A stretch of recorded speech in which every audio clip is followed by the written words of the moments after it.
Hello everyone, and welcome back to another Tears of the Kingdom video. If you aren't subscribed, race down to that bright red button below.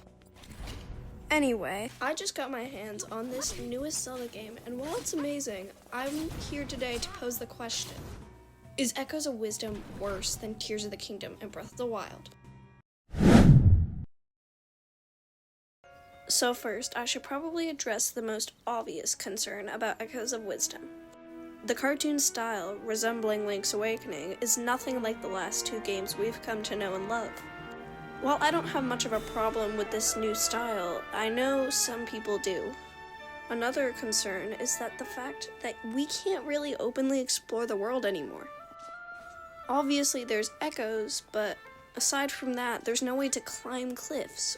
I obviously just got the game, so I haven't done much yet, but based on reviews, I know that this is a big issue for a lot of Zelda lovers. This aside, I also shouldn't be too quick to leave out the benefits of Echoes of Wisdom. Obviously, while some prefer playing as Link the Swordsman, this time we get a change of taste as Zelda the Princess. This is the first Zelda game to ever do this, by the way. Another new benefit is Echoes, quite obviously, as the name suggests, where you can create all sorts of things. While not as good as the Zonai creations, this is still a good upgrade and a fun experiment. So now I should really start diving into the question. Are Tears of the Kingdom and Breath of the Wild really better than Echoes of Wisdom, or are they just different? A very minor spoiler for those who haven't already gotten into Echoes of Wisdom, but Zelda is able to play as a sort of like swordsman in the game as well. While her abilities are limited to a timer that decides how long she gets to use her sword, arrows, and bomb, depending on how far it's upgraded, this is still a bonus. I should also mention we can literally recreate any monster we've ever killed in the game. This is a good method for speedrunning, as you can get certain monsters like Lionel's echoes pretty early in the game if you know how to handle it. I'm no speedrunner myself, but even I found Echoes of Wisdom wasn't that hard to beat. This means that although our abilities may be limited, we are still able to fight directly and indirectly in the game. Another important fact is that the dungeons in Echoes of Wisdom don't seem nearly as hard as the dungeons in Breath of the Wild and Tears of the Kingdom. For those who like a challenge, this might be a little bit upsetting, but I found it quite fun.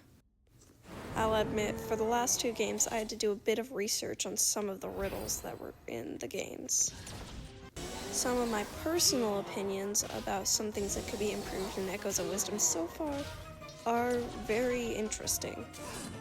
First, I embarrassingly nearly died in the introduction, which would have been very sad. I did not end up dying, but I know some people might.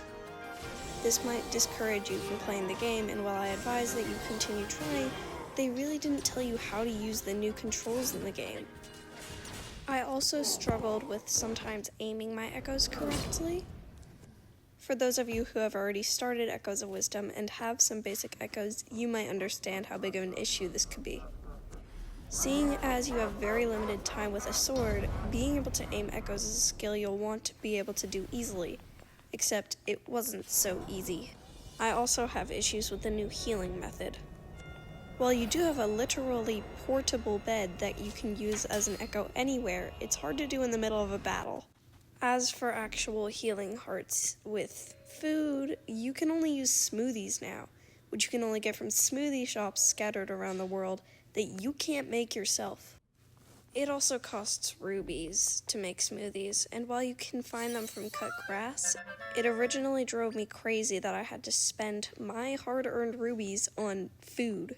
It's also much harder to gather the materials for the smoothies in this game, meaning that I have to use a lot of beds and I'm at a much greater risk from dying in battle. This is extra disappointing for me since I loved to go out and collect resources, just for fun, even if I didn't have a use for them.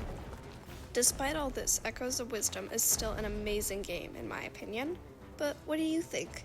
Do you think maybe Tears of the Kingdom and Breath of the Wild are better than Echoes of Wisdom? Feel free to share your ideas in the comments. And thanks for watching!